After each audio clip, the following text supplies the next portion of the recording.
Group, and today I have a wonderful guest, no other than a dear friend of mine, Lori Atwater. Lori Atwater is the founder of Transformation Village here, created since 2017, correct? Thank you for inviting me, Arielle. So great to be here. So when did you start your Transformation Village? And tell me, what is a Transformation Village all about? Well, it's important that it's understood when you say Transformation Village. It can mean quite a few different things.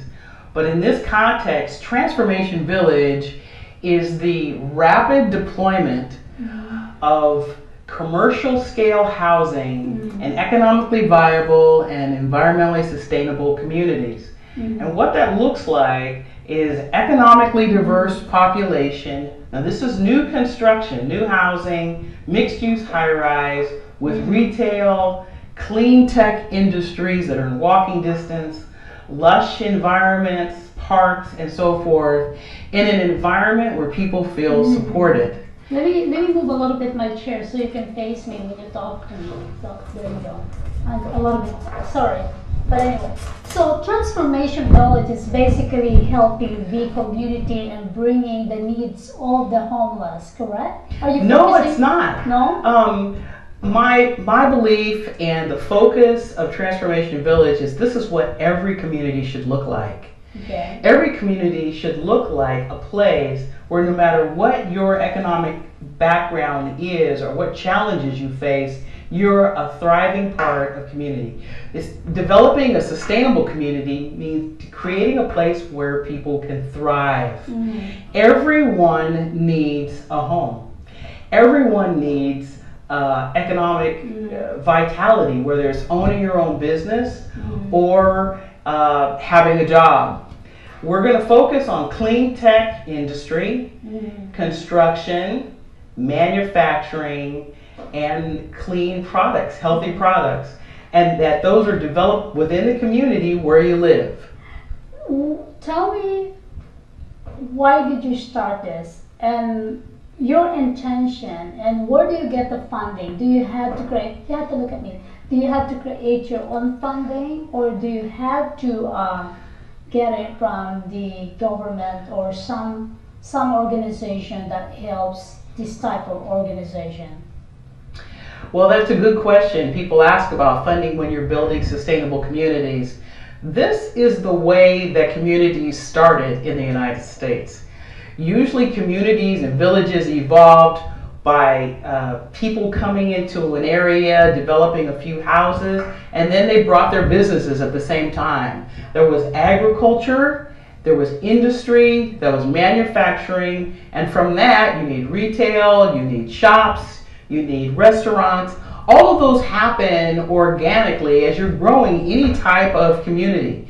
What we're doing with Transformation Village is really coming back to the way that communities should evolve. There's diverse economic backgrounds. You have the poor and you have those that are disenfranchised, but you also have those that own the business. And so it has become so normal for us that the rich live in certain communities completely separated from the middle class, completely separated from the poor. When we look at homeless veterans, we think, oh, we need to build a homeless camp for veterans. That's not sustainable. Nobody wants to live in that type of community. What people really want is to have supportive services that help them get back on their feet, that they go right into clean tech industries or jobs that they enjoy, that are suitable for their capacity, and that they have housing that anyone would enjoy. Transformation Village will build housing that is... I understand what you're saying. I want to interrupt you with that. You mentioned about the location or the living situation, if there's support in the rich and then the homeless.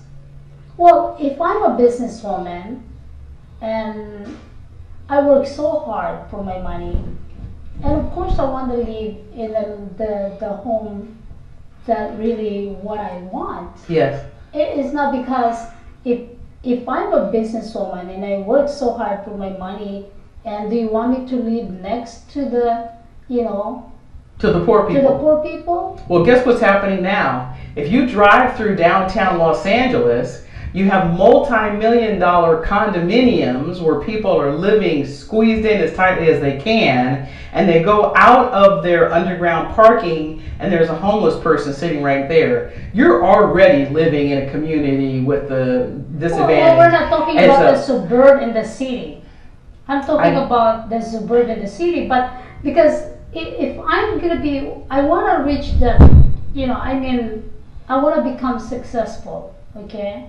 And I want to reach that level that I want to live in a nice community neighborhood. I think it's a misconception that having poorer people in your community brings you down in some way. I'm speaking of a community that within walking distance you have a diverse population economically. You have a diverse population ethnically. That makes the community richer. If you look at some of the most wonderful environments, you see that. I understand that.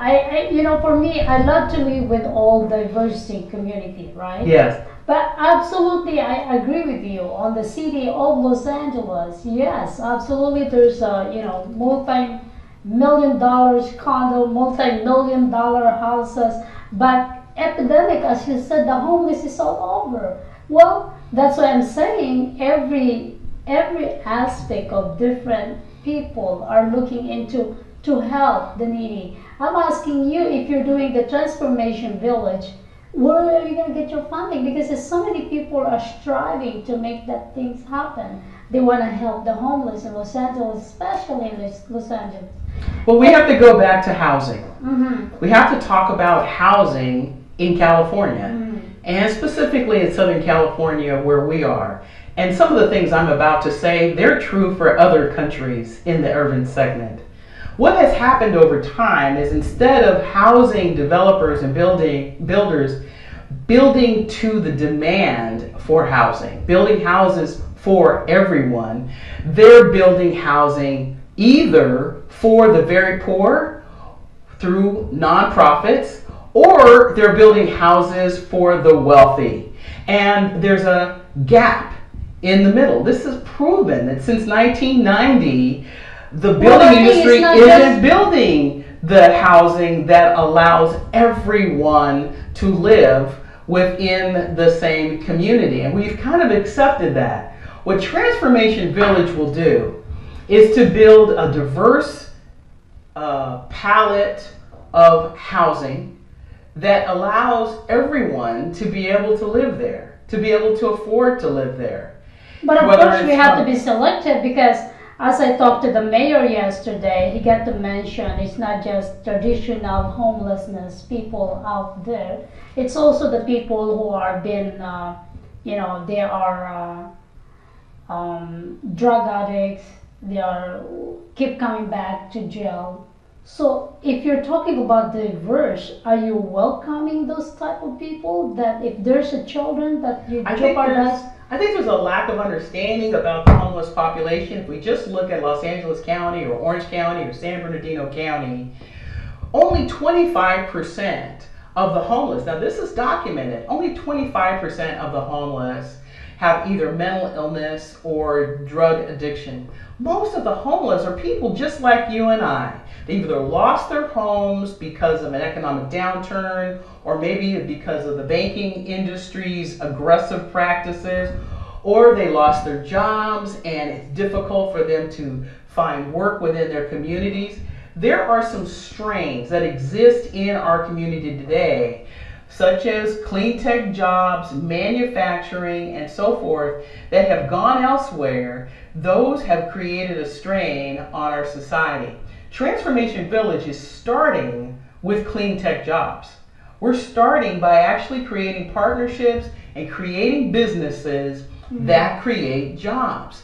Those businesses need office space, they need manufacturing space, and so forth.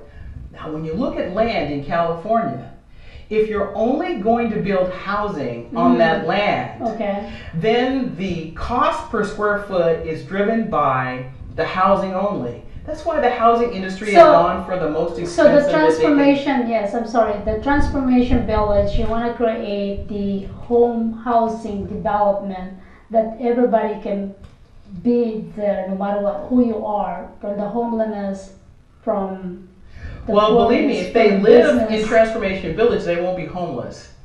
You know, being homeless No, that's what I'm means that saying, you have from a the home. homeless to come to your transformation village. Let's say this Los Angeles, California, 4th, 5th, 6th Street, there is all the homeless people there. We went there. So is that the people that you want to encourage to live in your transformation village besides them getting by? Everyone who works, everyone who lives in Transformation Village has to agree to work.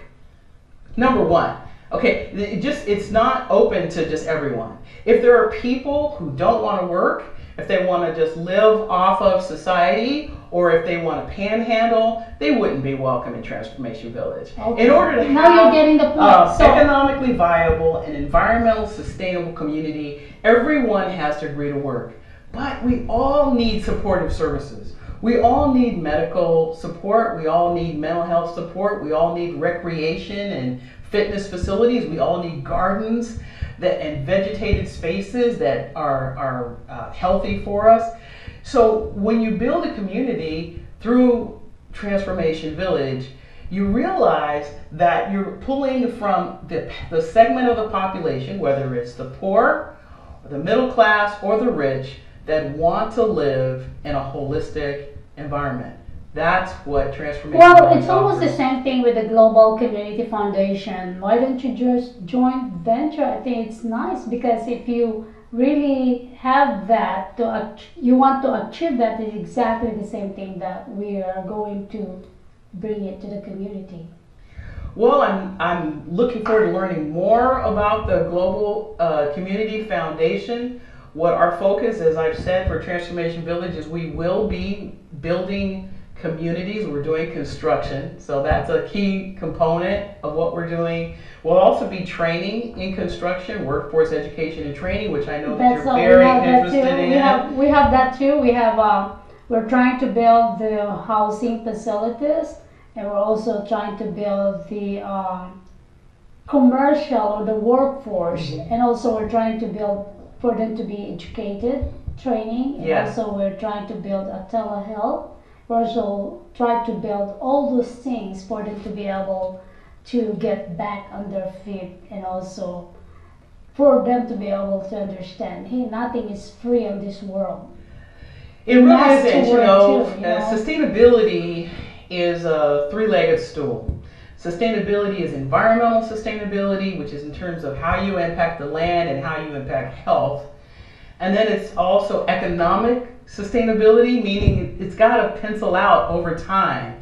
And constant subsidies are not economically sustainable. That is a lot of work by yourself. Do you have any people working And the other on thing it? is cultural sustainability. I really believe that a culturally diverse environment and an economically diverse environment is just a better place to live. So it's not for everyone, but everyone has to be working. Everyone is improving themselves. Everyone in Transformation Village will have a life plan, a 5-year plan in terms of how they're improving their life and improving their health and what kind of supportive services they need. And even the wealthy, and this is the thing, we look at the homeless and we go, those poor schmucks, you know, they're so messed up. I can tell you that people that make 6 figures are dealing with drug addiction. People that make 6 figures or are multimillionaires need the same type of mental health, physical health, and just environmental support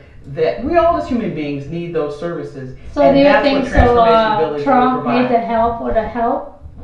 I think that he would do very well there. We would set him up with the same type of supportive services that I'm sure he's being directed to right now. So how about Melinda and Bill Gates? Do you think so they need help? I think They're that they would love to billionaires. live in Transformation Village. So why not introduce yourself and invite everyone? Invite everyone out. Well, I'm Lori Outwater, founder of Transformation Village, and I'm inviting you to come and be a part of our sustainable community. A community where you can thrive, a community where you can invite your family members to live and work and play. When is that going to be starting? When is your We're target? in the land development and entitlement phase now. In terms of funding, I alluded to the integration of our pro forma that includes both the commercial development as well as the housing. That's the thing that drives down the land costs for housing, is by having the commercial sector and manufacturing and industry within the same area. That is going to help us with the affordability. The fact that we're building housing for the rest of us, for those of us who have a hard time finding decent rent, have a hard time finding new homes. Can you imagine finding a 3-bedroom, 2-bath new home in Los Angeles County? Once I offer that, it's going to go through the roof. I don't think there's going to be a problem. So what is your criteria for you to be able to accept the family or the client to come in to get the program? Do they have to go through the program? Do you have the program? Well, because supportive services are going to be available on site, both lifestyle and health and mental health will be available. We need people who are willing to be transparent about what they need. So of course our services will be confidential, but we need participants who are willing to complete an assessment. So you have to know what are your needs, and then what are your goals, so that we can integrate those into the community. And then also to be able to be willing to live in community. If a person wants to live an isolated life, if they don't want to interact with other people, they're probably not going to be very happy at Transformation Village. We want you to come out of your room from time to time and to So you're actually going to give them activities and training, lifestyle, education, not only for children, but also education throughout your entire life. There'll be online access to training as well as on-site courses that can be taken, small group meetings where people have different affinities. You know, if you like bicycle riding, if you like doing triathlon, or if you're a race car driver. So there's activities, programs, sports, and many things. Yes, within the community. Pretty cool. That's pretty cool. But anyway, Lori Atwater, founder of Transformation Village, will be having a show at Global Live TV. I'm hoping every week she can bring her shows. And to learn more about Lori Atwater, go to her website. Say your website. www.transformationvillage.com. That's very easy. It's just transformationvillage.com. And if you want to be a host or a guest in our show, just come and see us here at 12522 Brookhurst Garden Grove, and just ask our studio here and someone can direct you. So once again, this is Arielle Live TV, live inside Global Live TV here in Garden Grove. And once again, thank you very much, Lori Atwater with Transformation Village. We'll see you there. bye. Bye.